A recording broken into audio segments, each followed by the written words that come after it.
तो दोस्तों, बाबा the explainer हाजिर है और आज मैं एक्सप्लेन करूंगा एक इटालियन हॉरर मूवी जिसका नाम है द वेल। और बिलीव मी, ये मूवी बहुत ज़्यादा डिस्टर्बिंग है, इसलिए आज की वीडियो आप अपने रिस्क पर ही देखना। तो चलिए अब बिना किसी देरी के जल्दी से वीडियो स्टार्ट करते हैं। तो फिल्म की स्टार्टिंग 1993 में होती है, जहाँ पर हम लीजा नाम की लड़की को देखते हैं जो कि बस से संगुची नाम के एक छोटे से टाउन में जा रही थी, जहाँ पर उसे किसी ने अपनी पेंटिंग रिस्टोर करने के लिए बुलाया था। उसी बस में 3 लोगों का ग्रुप होता है जिनसे लीजा की अच्छी दोस्ती हो जाती है। उनके ग्रुप में 2 लड़की होती है जिनका नाम ट्रेसी और मेडिसन होता है, और उनके साथ टोनी नाम का एक लड़का भी होता है। वो तीनों बायोलॉजिस्ट होते हैं और ये लोग संगुची वहाँ के लोकल जानवरों पर रिसर्च करने के लिए जा रहे थे। खैर, रात को सब लोग संगुची पहुँच जाते हैं। लीजा को उन तीनों की कंपनी काफ़ी अच्छी लगती है और उनसे कहती है कि क्यों ना काम से फ्री होने के बाद हम लोग कहीं घूमने चले। ट्रेसी कहती है कि कुछ दिनों में हमारा काम ख़त्म हो जाएगा, उसके बाद मिलते हैं। फिर वो सब जंगल की तरफ चले जाते हैं और लीजा वहाँ से होटल चली जाती है। अगली सुबह लीजा बस स्टॉप पर बैठी अपने बस का वेट कर रही होती है। तभी एक आदमी उससे कहता है कि आप यहाँ बेकार बैठी हैं मैडम, यहाँ कोई बस नहीं आती। वैसे आपको जाना कहाँ है? तो लीजा बताती है कि मुझे मालवीजी वाले मेंशन जाना है। वो आदमी अपना नाम मार्कस बताता है और वो कहता है कि मैं भी वहीं जा रहा हूँ, चलिए आपको भी छोड़ दूंगा। और लीजा उसके साथ चली जाती है। रास्ते में मार्कस पूछता है कि आप यहाँ क्या करने आई हैं, जिस पर लीजा बताती है कि वो पेंटिंग रिस्टोर करने का काम करती है और उसी के लिए उसे यहाँ पर बुलाया गया है। खैर, मेंशन पहुंचकर मार्कस बताता है कि वो एक पब का मालिक है और लीजा से कहता है कि जब भी आपको फ्री टाइम मिले तो मेरे पब में आ सकती हैं, मुझे अच्छा लगेगा। फिर लीजा मार्कस से विदा लेकर चली जाती है। फिर मेंशन में लीजा की मुलाकात वहाँ के ओनर से होती है जिसका नाम एमा होता है, जो कि लीजा को पेंटिंग दिखाती है जिस पर कालिक जमी हुई थी, और लीजा को इसी पेंटिंग को साफ करने के लिए बुलाया गया था। पहले काम लीजा के फादर को दिया गया था, लेकिन वो किसी दूसरे काम से बिजी थे, इसलिए उनकी जगह लीजा आई है। एमा लीजा से कहती है कि उसे ये पेंटिंग 2 हफ्तों में रिस्टोर करना है, और मुझे यकीन है कि आपके फादर की तरह आप भी टैलेंटेड हैं और ये काम आप टाइम पर ख़त्म कर लेंगी। लीजा कहती है कि मैं आपको निराश नहीं करूंगी। फिर एमा वहाँ से चली जाती है। 4 घंटे में लीजा पेंटिंग का एक छोटा सा हिस्सा ही रिस्टोर कर पाई थी। तभी काम के दौरान उसे किसी के गुनगुनाने की आवाज़ सुनाई देती है। तो लीजा जाकर देखती है कि छत पर एक लड़की गाना गा रही थी। लीजा जब उस लड़की से बात करने जाती है तो लड़की लीजा को देखकर तुरंत वहां से भाग जाती है कि जैसे उसने किसी भूत को देख लिया हो। और लीजा सोच में पड़ जाती है कि वो लड़की कौन थी और उसे देख कर ऐसे भागी क्यों। इधर जंगल में हम टोनी को देखते हैं जो कि पेड़ पर साउंड डिवाइस लगा रहा था ताकि वो जानवर की आवाज़ को सुन सके। कि तभी उसे बहुत ही अजीब सी आवाज़ सुनाई देती है जो किसी जानवर की तो नहीं लग रही थी। जिसके बाद टोनी देखने बाहर जाता है, लेकिन तभी कोई इस पर अटैक कर देता है। टोनी की चीख सुनकर ट्रेसी और मेडिसन घबराकर उठ जाती हैं। उन्हें लगता है कि टोनी को कुछ हो गया है, तो मेडिसन उसको देखने बाहर जाती है। जिस दौरान मेडिसन को टोनी की कैप दिखाई देती है जिस पर खून लगा था। ये देखकर मेडिसन घबरा जाती है और ट्रेसी से जाकर कहती है कि यहाँ पर कुछ गड़बड़ है, हमें पुलिस को बुलाना होगा। कि तभी कोई पीछे से मेडिसन को भी पकड़ लेता है, जिससे ट्रेसी बहुत ज़्यादा डर जाती है। इससे पहले कि वो कुछ समझ पाती, कोई उसे भी मारकर बेहोश कर देता है। और जब उसे होश आता है तो वो खुद को एक जेल जैसी जगह पर पाती है जहाँ पर टोनी और मेडिसन भी लॉकर में बंद थे। वो जगह बहुत गंदी थी और वहाँ चूहे रेंग रहे थे और बीच में एक कुआं था। वहाँ पहले से एक और आदमी बंद था जो लगातार खांसे जा रहा था। मेडिसन उस आदमी से बात करने की कोशिश करती है, लेकिन वो बस खांसे ही जा रहा था और कोई जवाब नहीं देता, जिससे सब लोग पैनिक कर जाते हैं कि हम लोग कहाँ फंस गए। इधर लीजा अपने काम में लगी थी, तभी एमा देखने आती है कि काम कैसा चल रहा है। उसे लीजा का काम काफ़ी पसंद आता है और वो उसकी तारीफ भी करती है। तभी लीजा एमा से पूछती है कि वो लड़की कौन थी जो गाना गा रही थी। मैं उससे बात करने गई तो मुझे देखकर एकदम से भाग गई। जिस पर एमा बताती है कि वो मेरी बेटी जूलिया है।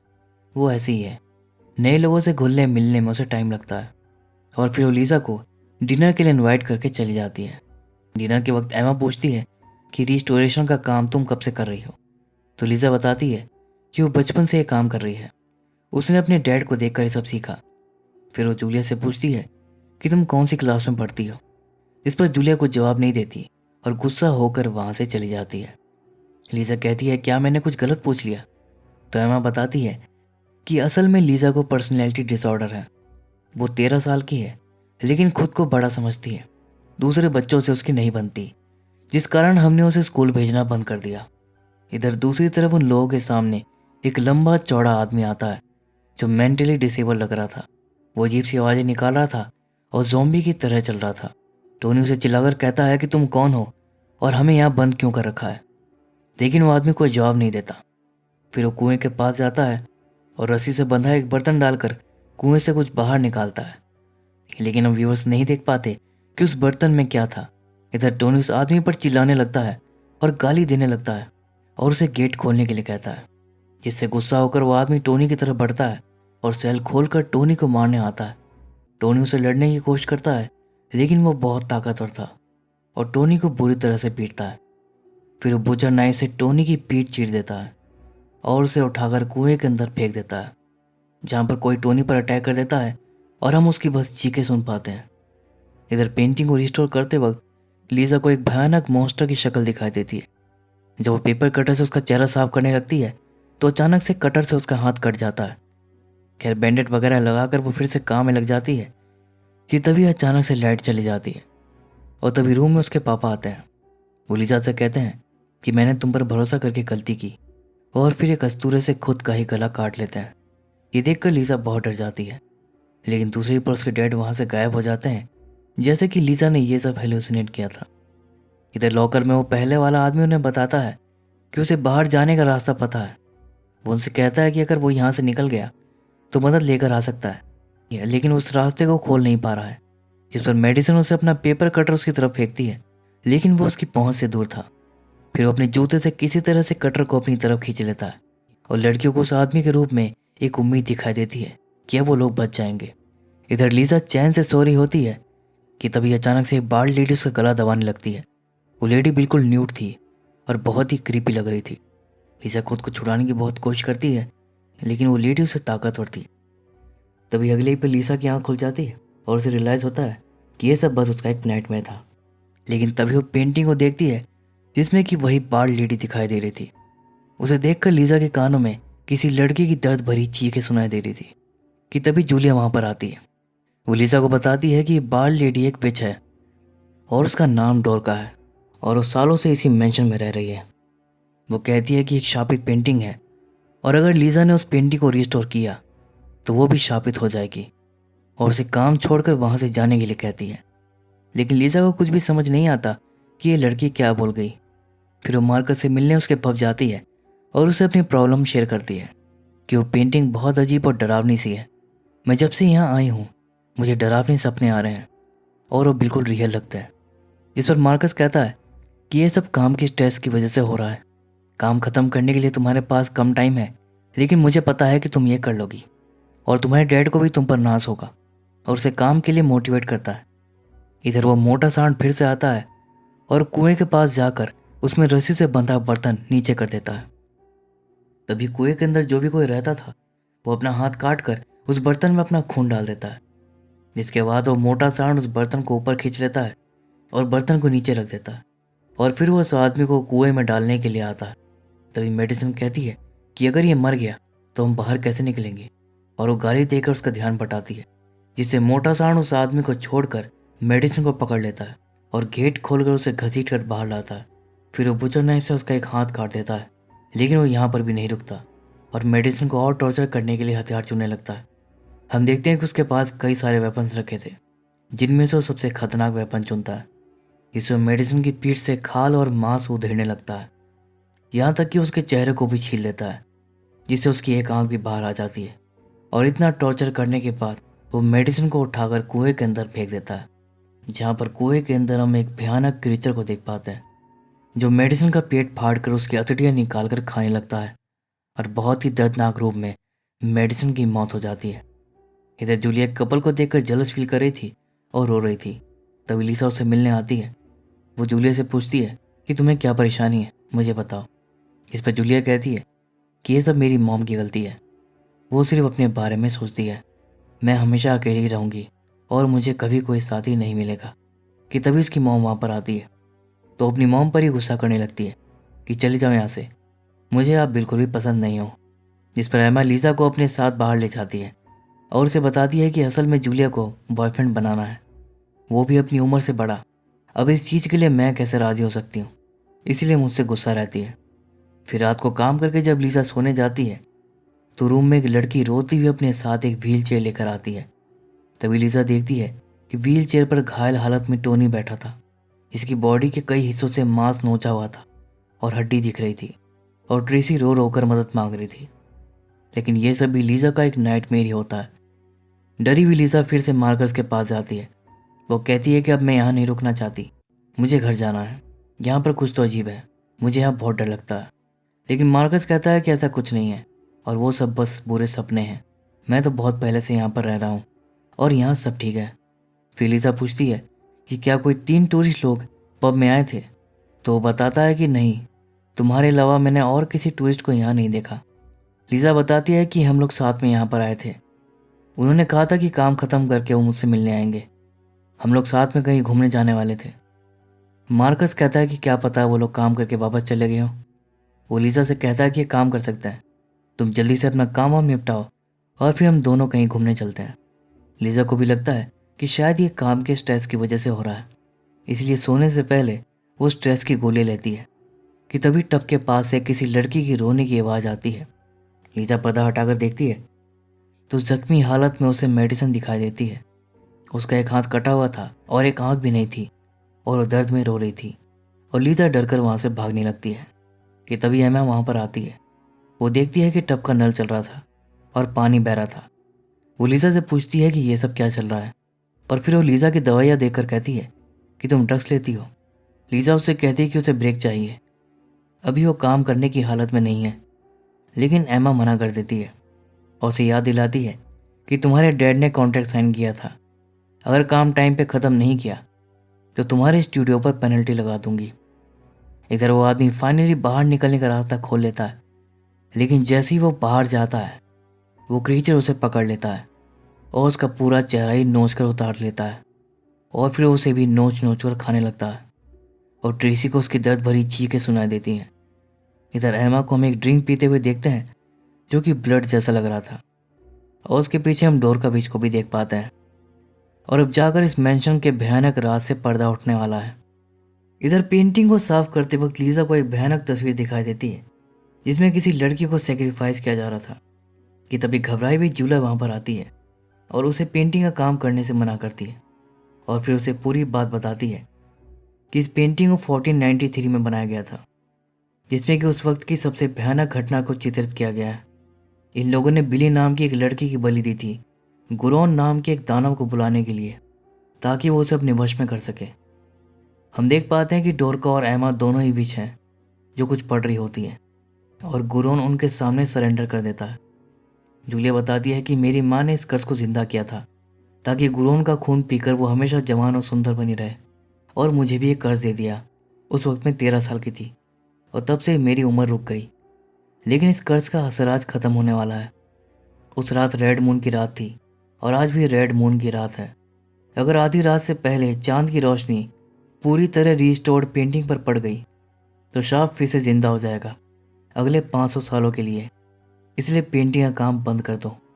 लेकिन लीजा को लगता है कि ये कहानी बना रही है। वो कहती है कि तुम्हारी इमेजिनेशन बहुत बढ़िया है, लेकिन अभी जाओ, मुझे ये काम आज ही ख़त्म करना है। जिस पर जूलिया उसे बताती है कि मैं कहानी नहीं बना रही, उन्होंने गुरोन को खिलाने के लिए 3 लोगों को पकड़ा है, और उसे उनका हुलिया बताती है जिसे लीजा इग्नोर नहीं कर पाती और उससे पूछती है कि वो लोग कहाँ हैं। तो जूलिया उसे अपने साथ ले जाती है और एक सीक्रेट दरवाज़ा दिखाती है जहाँ पर वो उनके उसी आदमी को देखते हैं जो कि गुरोन के लिए इंसानों को पकड़ कर लाता था, और वो उनका बुचर है। अभी वो गुरोन को खाना खिलाने ही जा रहा था, तभी एमा जूलिया को आवाज़ लगाने लगती है, इसलिए जूलिया को वहाँ से जाना पड़ता है। फिर लीजा अकेली अंदर जाती है और वहाँ से एक एंशिएंट वेपन अपने पास रख लेती है और फिर चुपके से वो बूचर का पीछा करती है। लेकिन तभी लीजा का पैर कुछ सामानों से टकरा जाता है जिसकी आवाज़ सुनकर बूचर अलर्ट हो जाता है और लीजा एक जगह पर छुप जाती है। बूचर देखता है कि वहाँ पर चूहा था। उसे लगता है कि आवाज़ उसने की होगी और वो लीजा को देखे बिना ही वहाँ से चला जाता है। फिर वो ट्रेसी का लॉकर खोलता है, लेकिन उसे गुरोन को खिलाने से पहले वो उसके साथ गलत हरकत करना चाहता था, तो ट्रेसी उसके गोटे में लात मारकर भाग जाती है, लेकिन वो बेचारी ठोकर खाकर गिर जाती है और पकड़ी जाती है। जिसके बाद बुचर अपनी नाइफ को गर्म करके लाता है और ट्रेसी के गाल पर सटाकर उसे टॉर्चर करता है, जिससे उसका आधा चेहरा जल जाता है और फिर उसे उठाकर कुएं में डालने जाता है। लेकिन तभी लीजा उस पर अटैक कर देती है, जिससे ट्रेसी उसके हाथ से छूट जाती है, लेकिन वो किनारों को पकड़ लेती है। फिर बुचर लीजा को मारने आता है, लेकिन लीजा उसे वेपन से पीट पीट कर घायल कर देती है और ट्रेसी को कुएं से बाहर निकाल लेती है और फिर दोनों वहां से भाग जाते हैं। इधर बुचर को जब होश आता है तो वो देखता है कि ग्रोन को खिलाने के लिए तो कोई बचा ही नहीं था और टाइम से खाना ना मिलने की वजह से ग्रोन कुएं से बाहर आ गया था और वो बुचर को ही खाना शुरू कर देता है। इधर दोनों लड़कियां मेंशन से बाहर भाग रही होती हैं, तभी वहां पर क्रॉसबो लिए मार्कस आता है और लीसा उससे मदद मांगती है, लेकिन मार्कस उल्टा उन पर ही अटैक कर देता है और क्रॉसबो से ट्रेसी को ख़त्म कर देता है और फिर वो लीजा को वापस मेंशन के अंदर ले जाता है, जहां पर सब उसका इंतजार कर रहे थे। जिसके बाद वो उसे फोर्स करके बची हुई पेंटिंग साफ करवाते हैं। जिस दौरान लीजा को पेंटिंग में एमा और मार्कस की भी शक्ल दिख जाती है और उसे पता चलता है कि मार्कस भी श्राप से जुड़ा हुआ है, इसीलिए वो पेंटिंग का काम खत्म करने के लिए उसे मोटिवेट कर रहा था। फिर उसे वो स्पेल भी दिखने लग जाता है जिसे पढ़कर इन लोगों ने ग्रोन को पकड़ा था कि तभी जूलिया आकर लीजा को वहां से हटा देती है। उसने हाथ में कैंडल ले रखा था और वो पेंटिंग को जलाने वाली थी, लेकिन एमा उसे ऐसा करने से मना करती है। वो कहती है कि ये सब मैं तुम्हारे लिए कर रही हूँ। इस पर जूलिया कहती है कि नहीं, ये आप अपने लिए कर रही हैं। आपकी वजह से मेरी आत्मा एक बच्चे के शरीर में कैद है और मुझे एक श्रापित जिंदगी जीने पर मजबूर कर रखा है। तो एमा मार्कस से कहती है कि जूलिया को ही मार दो, लेकिन तभी लीजा बीच में आकर मार्कस के मुंह पर पेंटिंग वाला सॉल्यूशन फेंक देती है। तो एमा मार्कस से क्रॉसबो लेकर लीजा को ही मार देती है और फिर वो जूलिया को मारने आती है। लेकिन तभी आधी रात का टाइम क्रॉस हो जाता है और पेंटिंग पूरी तरह रिस्टोर ना होने की वजह से श्राप भी खत्म हो जाता है, जिससे सब तड़पने लगते हैं और उनके मुंह से खून आने लगता है। वो एकदम से बूढ़े हो जाते हैं और फिर राख में बदल जाते हैं। तभी जूलिया को भी कुछ होने लगता है। वो लीजा से कहती है कि मुझे माफ़ करना, मैं तुम्हारी मदद नहीं कर पाऊंगी, मुझे जाना होगा। जिसके बाद वो भी बूढ़ी हो जाती है, लेकिन वो फिर भी बहुत खुश थी क्योंकि उसे श्रापित जिंदगी से छुटकारा मिल गया था और फिर वो भी राख में बदल जाती है। इधर लीजा किसी तरह खुद को संभाल कर वहां से जाने लगती है, लेकिन तभी गुरोन वहां पर आ जाता है। तो लीजा तुरंत दरवाज़ा बंद करके पेंटिंग की तरफ भागती है और स्पेल वाले हिस्से को साफ करने लगती है। तभी गुरोन दरवाज़ा तोड़कर अंदर आ जाता है, लेकिन तब तक स्पेल विजिबल हो गया था। लीजा उस स्पेल को पढ़ती है, जिससे गुरोन तड़पने लगता है। जिसके बाद हमें 30 साल आगे एक कहानी दिखाई जाती है, जहाँ पर पेंटिंग पूरी तरह रिस्टोर हो चुकी थी और लीजा अब उस मेंशन में रह रही थी, लेकिन 30 साल बाद भी वो यंग ही दिखाई दे रही थी। कुएं वाली जगह को उसने एक लैब में बदल दिया था, जहाँ उन्होंने गुरोन को पकड़ कर रखा हुआ था और वो गुरोन के ब्लड को प्रेसिडेंट जैसे बड़े लोगों को बेचकर बिजनेस चला रही थी। और शायद उसने गुरोन को बिना इंसान खिलाए जिंदा रखने का तरीका भी ढूंढ लिया होगा। अब आप लोगों के मन में सवाल आ रहा होगा कि लीजा इतनी कैसे बदल गई। तो जैसा कि जूलिया ने कहा था कि श्रापित पेंटिंग को रिस्टोर किया तो तुम भी श्रापित हो जाओगी, और ये उसी श्राप का असर है। वो श्राप लीजा की अच्छाई को खा गया और वो भी उन लोगों की तरह एक बुरी इंसान बन गई। तो दोस्तों, ये थी द वेल मूवी की एक्सप्लेनेशन। उम्मीद है कि वीडियो आपको पसंद आई होगी। तो फिर मिलूंगा किसी और मूवी एक्सप्लेनेशन के साथ। तब तक के लिए take care and keep watching.